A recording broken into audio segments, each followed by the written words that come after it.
نبی پاک صلی اللہ تعالی علیہ وآلہ وسلم کے صحابی حضرت معاذ ابن جبل کے پیچھے وہ نماز پڑھنے والے بندے نے کیا کیا؟ اس نے نماز توڑ دیا، اپنی پڑھ لی، لوگ برا بھلا کہنے لگے۔ وہ شخص اکیلا تھا، پریشان ہو گیا، اب اس کے اندر تو کچھ اور تھا نہیں، تھکا ہوا تھا۔ اس نے کہا یار تم نے مجھے بہت تکلیف دی، میں اب حضور کی بارگاہ میں جاؤں گا۔ جا کے عرض کی یا رسول اللہ صلی اللہ علیہ وسلم میں اونٹ چرانے والا آدمی ہوں، میں تھک جاتا ہوں، تکلیف میں ہوں۔ معاذ ابن جبل ہمیں نماز پڑھاتے ہیں اور بڑے پیارے صحابی حضرت معاذ ابن جبل، لیکن فرماتے ہیں حضور اتنی لمبی نماز پڑھائی کہ میں تھک گیا، اور پھر میں نے اپنی نماز پڑھی اور نماز پڑھ کے حضور میں بیٹھ گیا، لوگ مجھے برا بھلا کہہ رہے ہیں۔ حضرت ابو مسعود انصاری رضی اللہ تعالیٰ عنہ فرماتے ہیں میں بھی اس جماعت میں شریک تھا، میں نے حضور کو اتنے غصے میں کبھی نہیں دیکھا۔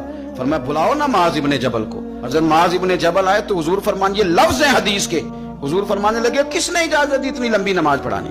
فرمایا میں لوگوں کو دین کے قریب کرتا ہوں، تو دور کرتا ہے۔ فرمایا زیادہ سے زیادہ تو نے پڑھنی ہو تو سورہ شمس پڑھ لیا کر۔